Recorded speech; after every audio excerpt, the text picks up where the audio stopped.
नमस्कार विद्यार्थियों, जो अपनी प्री BST की जो क्लासेस चल रही थी उसी के तहत बीकानेर का इतिहास चल रहा था अपना। बीकानेर के इतिहास के अंदर आज अपन अनूप सिंह के बारे में चर्चा करेंगे कि अनूप सिंह ने किस प्रकार से बीकानेर राजवंश के अंदर अनेक प्रकार के कार्य किए थे, उनके बारे में अपन चर्चा करेंगे। तो आज की जो नेक्स्ट हेडिंग होगी अपनी, वो होगी अनूप सिंह की।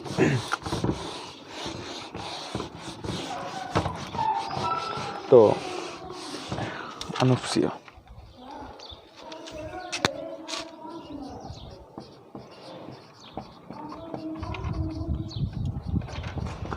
1669 से लगाकर 1698 ईस्वी के लगभग समय तक इसका शासन पीरियड रहता है। इस समय तक का अनूप सिंह क्या करता है, बीकानेर के ऊपर शासन करता है। अनूप सिंह ने दक्षिणी भारत को जीत लिया था और दक्षिणी भारत को जीतने के कारण औरंगजेब ने इसको माही भरातीव की उपाधि प्रदान की थी। तो लिख सकता हूँ मैं कि अनूप सिंह ने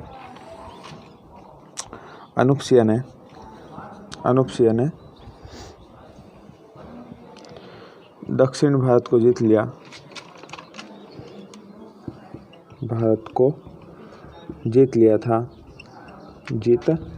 था। इस कारण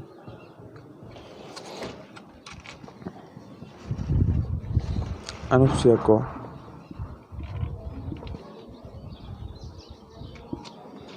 औरंगजेब ने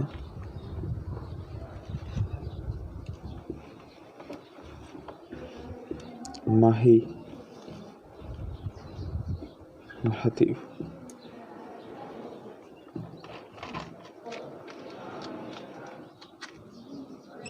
भरातीव की उपाधि प्रदान की थी।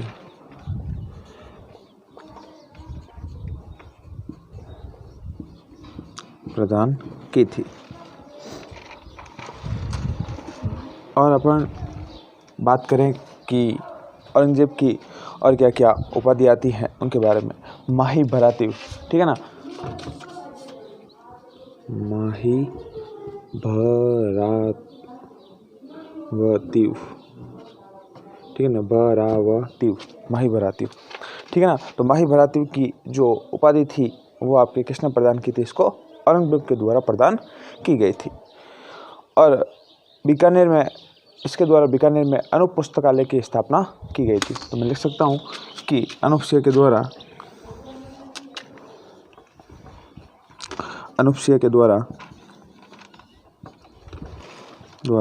बीकानेर में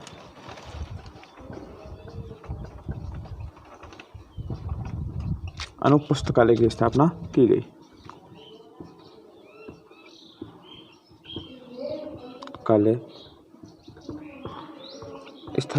थी।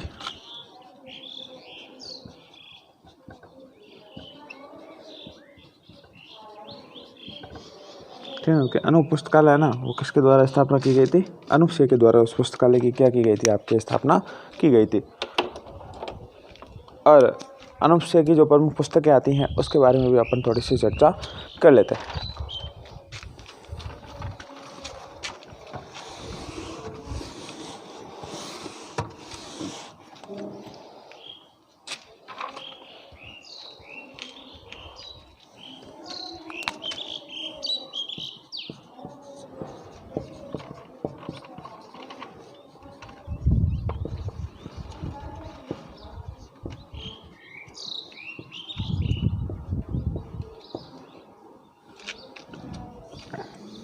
सबसे जो पहली पुस्तक आती है वो आती है अनूप विवेक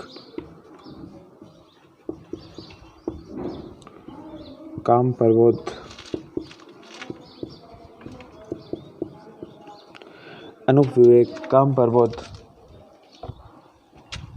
श्राद्ध प्रयोग चिंतामणि। श्राद्ध प्रयोग चिंतामणि।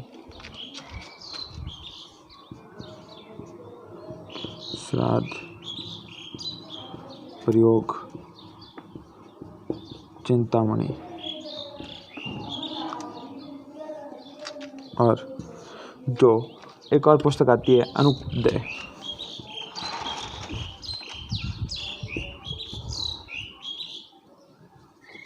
ठीक है ना, अनुपदय। ठीक ठीक है ना। ये प्रमुख पुस्तकें किसकी आती है, आपके अनुपसेय की आती है।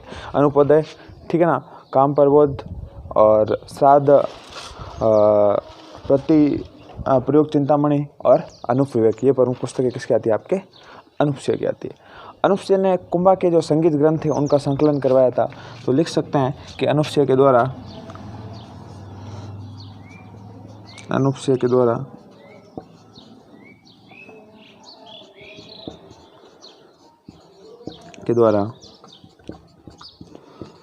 कुंभा के संगीत ग्रंथों का संकलन करवाया गया था।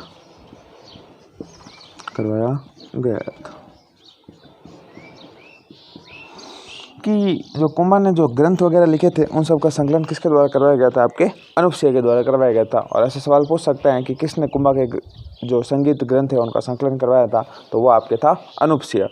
और फिर इसके प्रमुख दरबारी विद्वान आते हैं, उनके बारे में चर्चा करते हैं, ठीक है ना। तो दरबारी विद्वान में पहला व्यक्ति आता है भावभट्ट।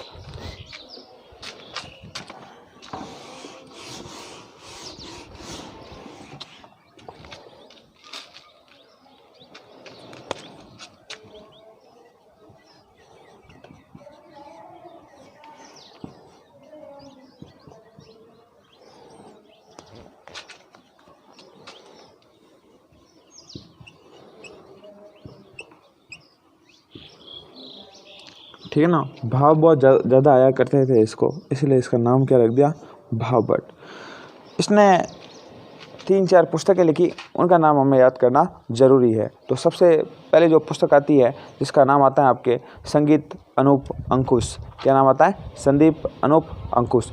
दूसरी लिखी थी इसने अनूप संगीत विलास। तो पहली थी संगीत अनूप अंकुश,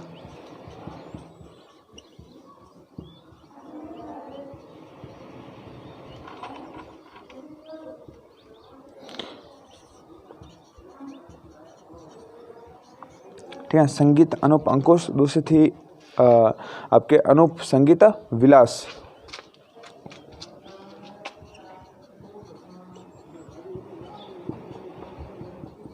तीसरी थी अनूप संगीत रत्नाकर।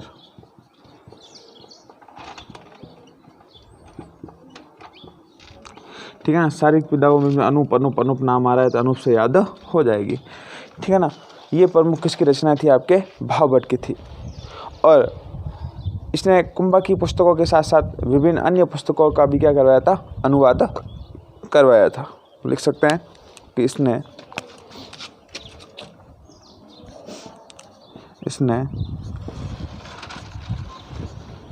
कुंभा की पुस्तकों के साथ साथ अन्य पुस्तकों का भी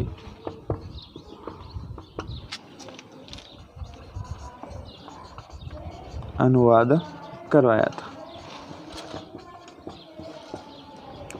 जिसमें प्रमुख पुस्तकें कौन कौन सी आती है उनके बारे में अपन जान लेते हैं।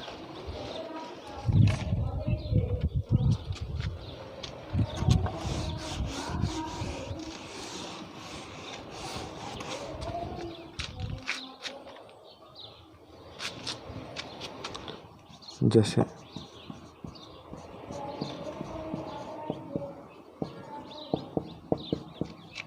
सुदरकारिका, वेताल, पच्चीसी,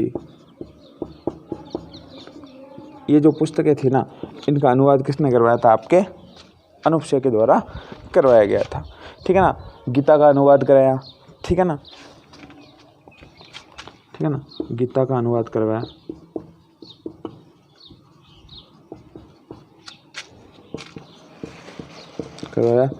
आनंद राम के द्वारा।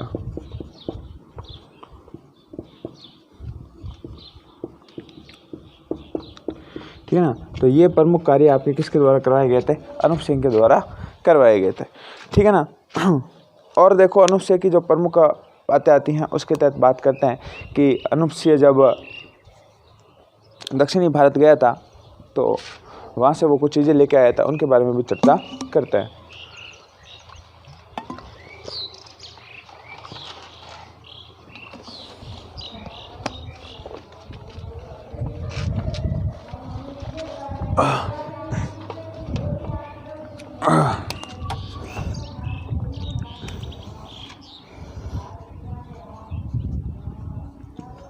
अनुपसिया दक्षिणी भारत गया था, उसने वहाँ से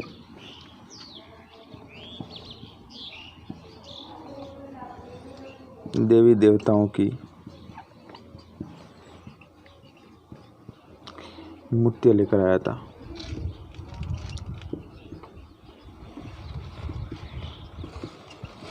ठीक है ना, 33 करोड़ देवी देवताओं के यानी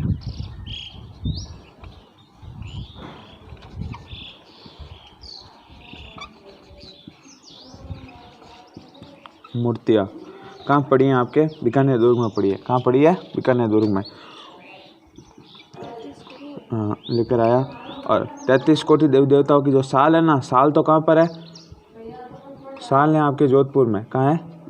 जोधपुर मंडोर। ठीक है ना। कौन लेके आया था? साल वगैरह निर्माण किसने कराया था? अभय सिंह ने। ठीक है, अभय सिंह पढ़ा था ना जोधपुर में, उसमें लिखो तो लिख लेना। ठीक है ना। और जो मूर्ति है ना, वो कहाँ पर है आपके? हाँ, बीकानेर। कौन लेके आया था आपके? अनूप से लेके आया था। अनूप सिंह इसके साथ साथ एक हरम्स की मूर्ति लेके आया था। किसकी मूर्ति लेकर आया था? तथा एक हरम्स की मूर्ति लेकर आया था। हरम्स की मूर्ति लेकर आया था। हरम्स की मूर्ति क्या होती है? शेर पर बैठे गणपति। गणपति हमेशा किस पर बैठते हैं? चूहे पर। लेकिन हरम्स की जो मूर्ति है वो किसके ऊपर है? शेर पर सवार गणपति। शेर पर सवार गणपति। अब ये सवाल बहुत बार एग्जाम में पूछा हुआ है कि हरम्स की मूर्ति कौन से किसके द्वारा लाई गई थी? तो अनूप सिंह के द्वारा लाई गई। हरम्स का मतलब क्या होता है? शेर पर सवार गणपति।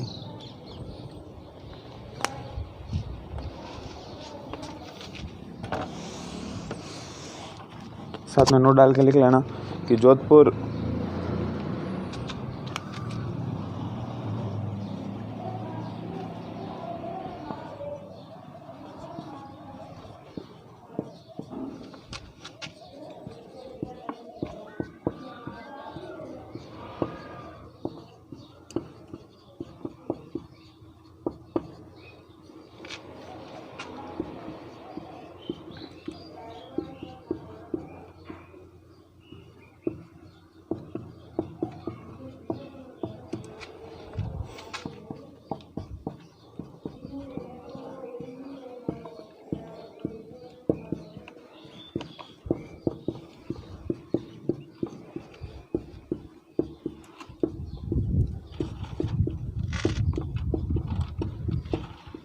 ठीक है ना। जोधपुर में 33 करोड़ देवी देवताओं की क्या है? साल है। साल का मतलब समझते हो ना? कोई भी मंदिर का ऐच्छिक मंदिर, जैसे अपने एक तो पूर्ण रूप से वो मंदिर होता है जहाँ पर सब लोग जाते हैं, लेकिन अपने अपने गांव के अंदर ही वैसे मंदिर बना देते हैं, उनको क्या कहते हैं? साल कहते हैं। ठीक है ना। फिर आपके और जो इसका समय था उसमें बीकानेर के अंदर उस्ता कला फेमस हुई। उस्ता कला समझते हो क्या होती है? ऊँटों के ऊपर जो कलाकारी की जाती है ना, उसे कहते हैं उस्ता कला। ठीक है ना। तो उस्ता कारीगर थे, इसके कारण इस कला का नाम क्या पड़ा आपके? उस्ता कला पड़ा। लिख लो कि इस समय उस्ता कला प्रसिद्ध हुई।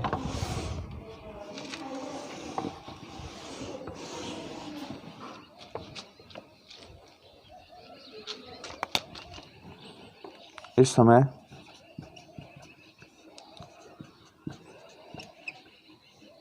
उस्ता कला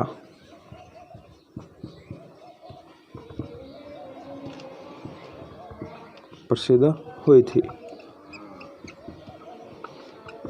है ना। तो इस समय आपके कौन सी कला प्रसिद्ध हो गई? उस्ता कला प्रसिद्ध हो गई थी। अब देखो नेक्स्ट जो शासक आएगा सुरसिया, उसके बारे में बात करते हैं।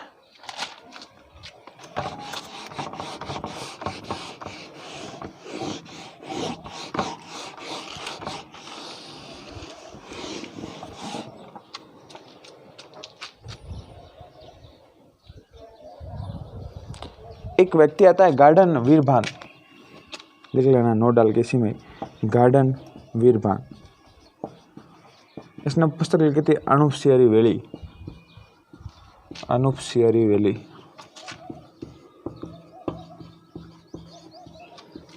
ठीक है, अनूप सियारी वैली। फिर नेक्स्ट शासक पढ़ते हैं अपने सुरसिया।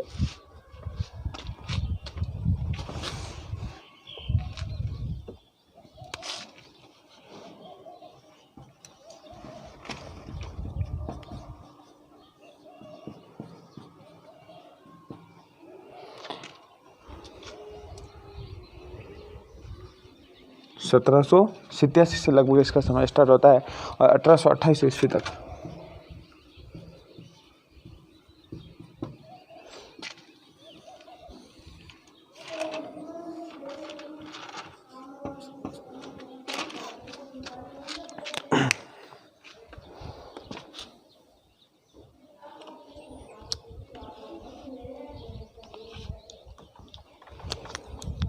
ऐसा कहा जाता है कि इसने अपने भतीजे की हत्या करके राजा बना। तो भतीजे की हत्या करके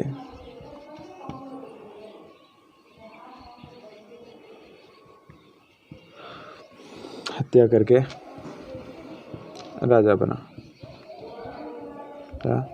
था। इसने भटनेर दुर्ग को जीत लिया, दुर्ग को जीत लिया था तथा भटनेर दुर्ग को जीतकर इसका नाम क्या किया आपके हनुमानगढ़ किया होगा। ठीक है ना। तो ऐसा कहा जाता है कि इसने भटनेर दुर्ग को जीत लिया था और इसका नाम बदलकर इसने हनुमानगढ़ रख दिया था, जीत लिया था तथा मंगलवार के दिन जीतने के कारण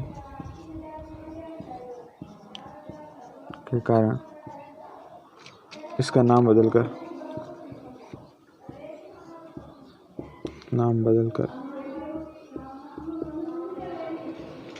हनुमानगढ़ कर दिया।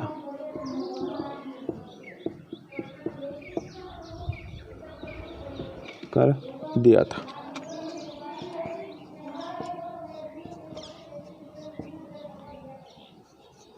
ठीक है ना। इसका नाम बदल के क्या कर दिया आपके हनुमानगढ़ कर दिया था। किसने किया आपके सूरज सिंह ने। भटनेर दुर्ग भूपत भाटी ने इसका क्या करवाया था आपके निर्माण करवाया था। तैमूर लंग कहता है कि यह भारत का सबसे सुरक्षित दुर्ग है और तैमूर लंग के आक्रमण के समय यहाँ पर जौहर हुआ था उसकी भी जानकारी हमें प्राप्त होती है। इसके समय 1834 ईस्वी के अंदर चूरू के किले पर आक्रमण किया गया था। तो लिख सकते हैं कि 1834 ईस्वी के समय 1814 ईस्वी के समय सुरस्य ने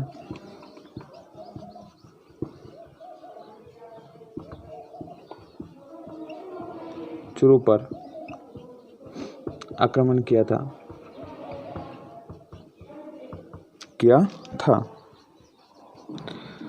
और चूरू की सेना के पास बारूद खत्म होने के कारण, बारूद तो समझते हो, खत्म होने के कारण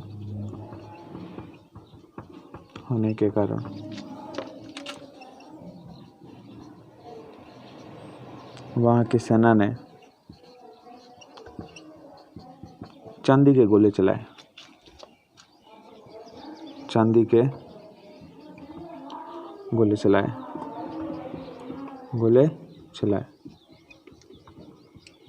ठीक है ना। आया समझ बात कि जो बारूद वगैरह था वो ख़त्म हो गया तथा जो आपके चूरू की सेना थी उसने किसके चांदी के गोले चलाए और चांदी के गोले चलाए तो इन सेना को भी लगा कि सच में कि इन जैसे बहादुर लोग कोई नहीं है, ये सेना यहाँ से वापस चली जाती है। इस समय जो चूरू का सामंत होता था वो था शिवजी। तो तथा इस समय इस समय चूरू का सामंत सयोजी था। ठीक है ना, सयोजी नाम का एक व्यक्ति था, वो यहाँ का क्या था, आपके सामंत था। ठीक है ना, तो याद रखना कि चांदी के किलो के लिए कौन सा दुर्ग प्रसिद्ध है, चूरू का दुर्ग का निर्माण किसने करवाया था, कुशाल सिंह ने। ठीक है ना, ठाकुर कुशाल सिंह ने नहीं, कुशाल सिंह ने।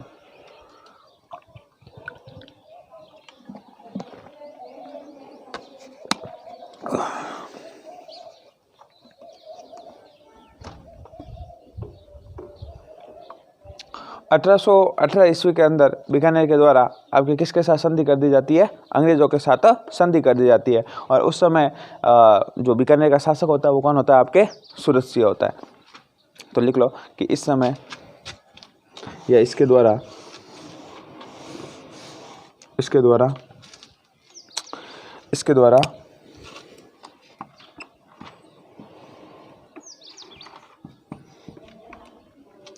1818 ईस्वी में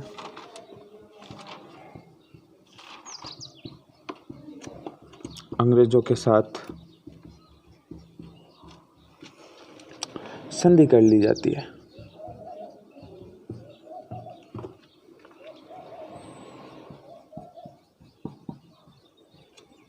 ठीक है, अंग्रेजों के साथ क्या कर लेता है, संधि कर लेता है। कौन कर लेता है, आपके सूरत सिंह। सूरत सिंह के बाद जो नेक्स्ट शासक आएगा वो आएगा आपके रतन सिंह के बारे में थोड़ी सी चर्चा करते हैं।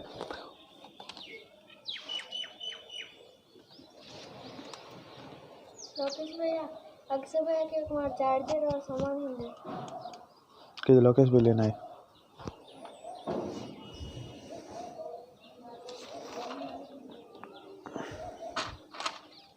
ठीक है, देखो नेक्स्ट है आपके रतन सिंह।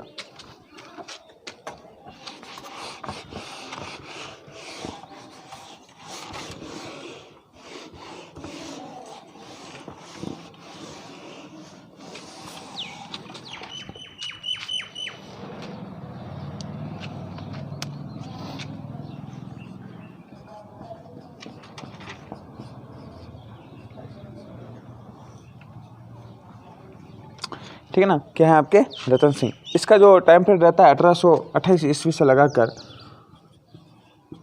कि जैसे ही आपके सूरत सिंह की मृत्यु हो जाती है उसके बाद इसको क्या बनाया जाता है, आपके शासक बनाया जाता है। 1828 ईस्वी से लगाकर 1851 ईस्वी तक इसका समय रहता है।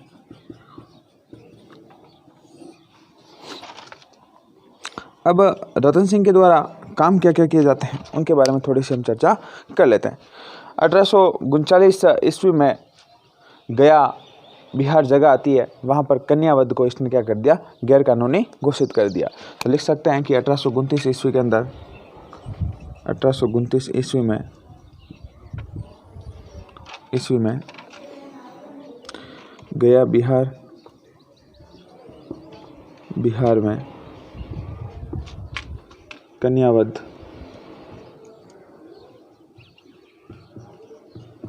को गैर कानूनी घोषित कर दिया।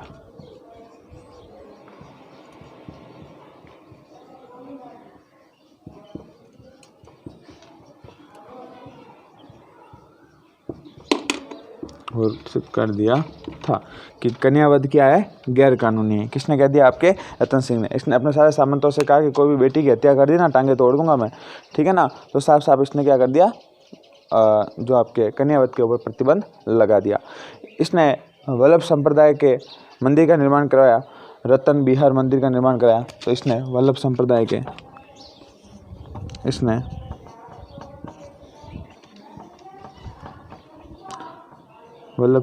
के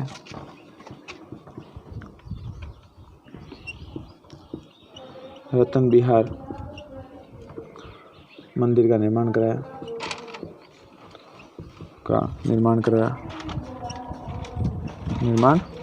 था।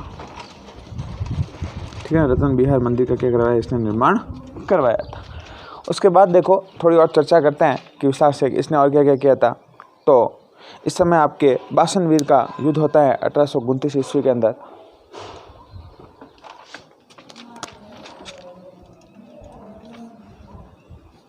ठीक है ना, उस युद्ध के अंदर किसकी विजय होती है उसके बारे में अपन थोड़ी सी चर्चा करेंगे। तो बासन पीर का युद्ध लिखते हैं अपन, बासन पीर का युद्ध।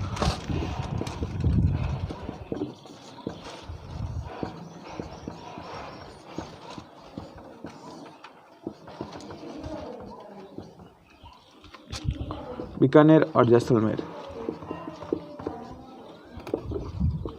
ये अंतिम युद्ध हम मान सकते हैं कि अंतिम बार आक्रमण हुआ था, क्योंकि उस समय सारी संधियाँ हो चुकी थी। संधियों के बाद भी यदि कोई लास्ट में आक्रमण हुआ है कोई राजाओं के बीच में तो ये अंतिम युद्ध माना जाता है। तो उस समय आपके एक तरफ था रतन सिंह और दूसरी तरफ था आपके गस्य, रतन सिंह गस्य, ठीक है ना। इन दोनों की मध्य क्या हुआ था, युद्ध हुआ। गस्य आपके कहाँ का था, जैसलमेर का था। मेवाड़ महाराणा जवाहर सिंह ने इनके बीच में क्या कराया था, समझौता कराया था। तो लिख सकते हैं कि मेवाड़ महाराणा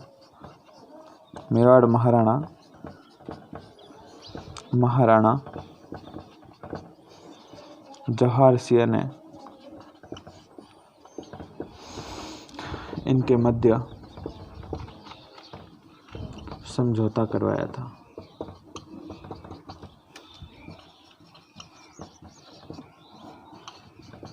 ठीक है, ये प्रमुख बात आती है आपके रतन सिंह की। एक इतिहासकार आता है बोइलो, बोइलो ने उस अपनी पुस्तक के अंदर इस युद्ध का क्या किया था, जिक्र किया था कि बिल्कुल ये युद्ध आपके हुआ था। तो लिख सकते हैं कि बोइलो ने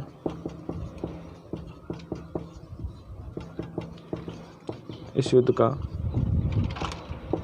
जिक्र अपनी पुस्तक में किया, ठीक है ना। अपनी पुस्तक में इस युद्ध का क्या था, जिक्र किया था। इसी के दरबार में एक व्यक्ति आता है दयाल दास, जिसने क्या लिखी थी, बीकानेरी ख्यात। तो लिख सकते हैं दयाल दास।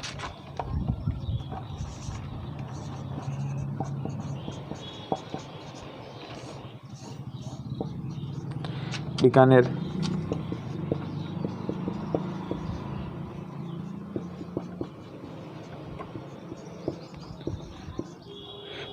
राठौड़ारी ख्यात, बीकानेर राठौड़ारी ख्यात, ठीक है ना। कि बीकानेर के राठौड़ों की ख्यात किसने लिखी थी, आपके दयाल दास ने लिखी थी। बहुत बार ये सवाल पूछा जाता है कि बीकानेर के राठौड़ों की ख्यात किसके द्वारा लिखी गई थी, तो आपके दयाल दास के द्वारा लिखी गई थी। इस पुस्तक में राव बीका से लगाकर आपके बीकानेर के राजाओं की जानकारी मिलती है, कहाँ पर, रतन सिंह की तक इसकी जानकारी हमें प्राप्त होती है। तो लिख सकते हैं कि इस पुस्तक में इसमें हमें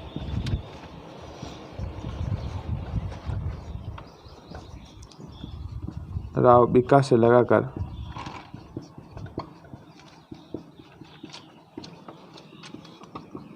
रतन सिंह तक के राजाओं की जानकारी प्राप्त होती है। ये आपके रतन सिंह भी क्या होता है, कंप्लीट होता है। उसके बाद एक लास्ट अपने पास बचेंगे गंगा सिंह। गंगा सिंह अपन कर लेंगे। ये आपके राजस्थान की क्या थी, अंतिम ख्यात थी। ये भी लिख लेना कि राजस्थान की अंतिम ख्यात,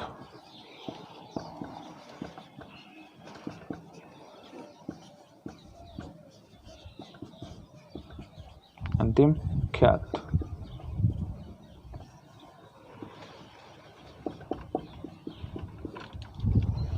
तो बहुत बहुत धन्यवाद और आभार आपका। इसी प्रकार आप बने रहिए।